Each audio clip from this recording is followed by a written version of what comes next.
Hello everyone, Komal Sharma this side, and here I welcome you all at your own Gargi classes, a place where you can easily get all the informations relevant to your competitive exams.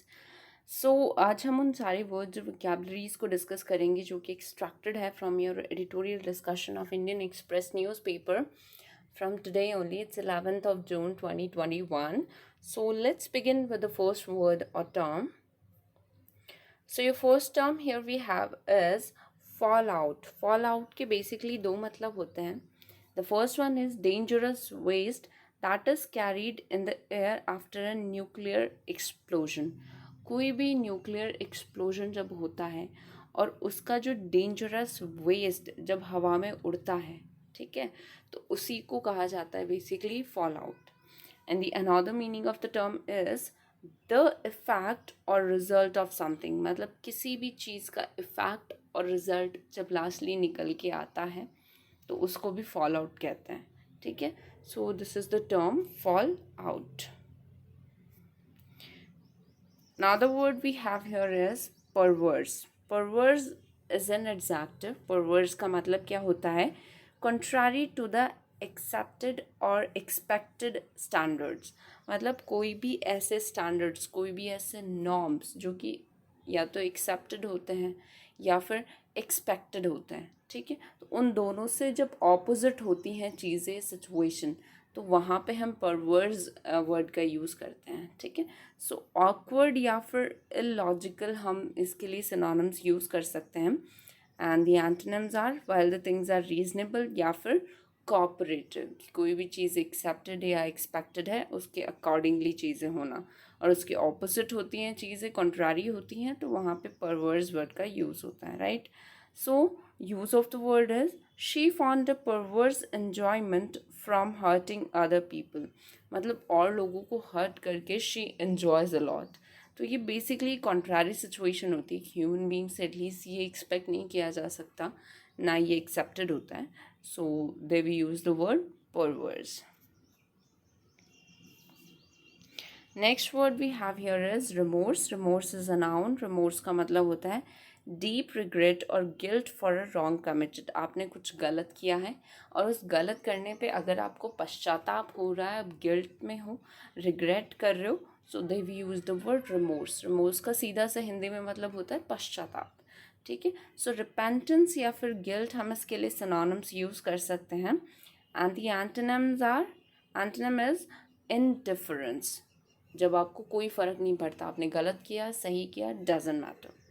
So they were feel with remorse. उन्होंने कुछ गलत किया होगा definitely, that's why they feel with remorse. पश्चाताप से भर गए.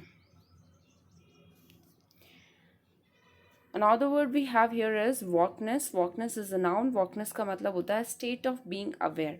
मतलब कोई भी सोशल या पब्लिक जो चीज़ें होती हैं, सोशल कंसर्न्स या पब्लिक कंसर्न से रिलेटेड चीज़ों को लेके अवेयर होना, जागरूक होना.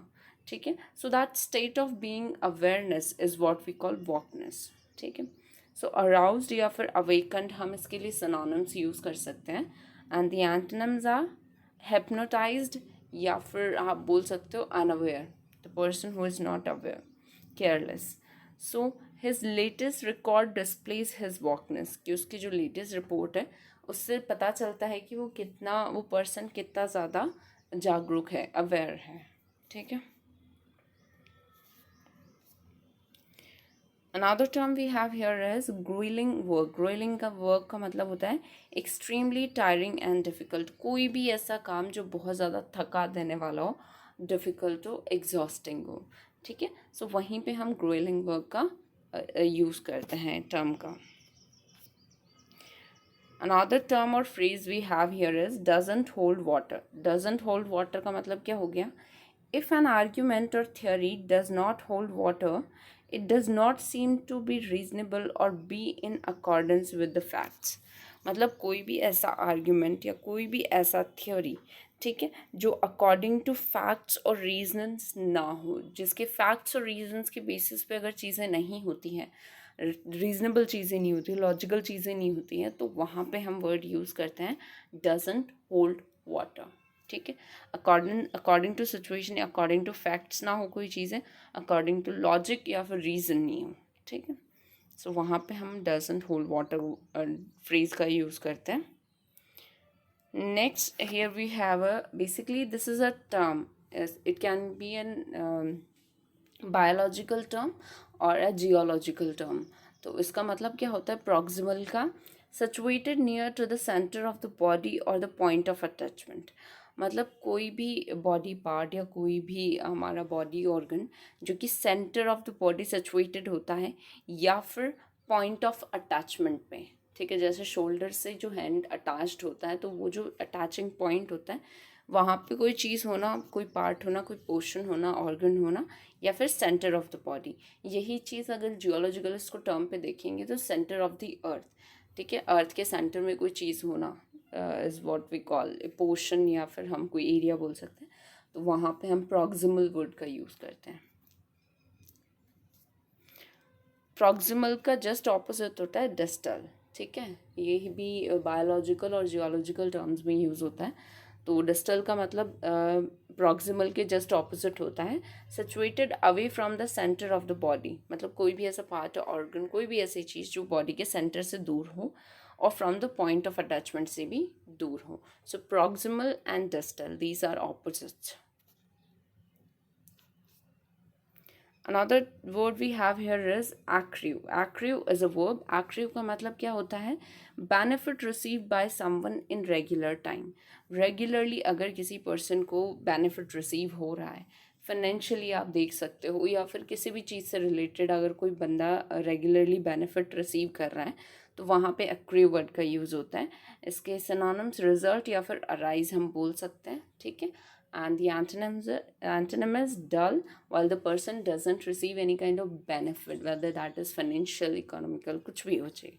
ठीक है, so the use of the word is the advantages that might accrue from the wider distribution of cotton growing are mainly fourfold. So जो भी advantages हैं that might accrue, that might be a result from the wider distribution of the cotton growing, these are just mainly fourfold. So this is the word accrue.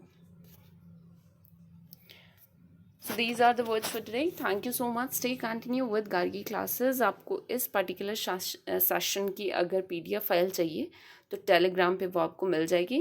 Channel का जो link है वो description box में दे रखा है. Thank you so much.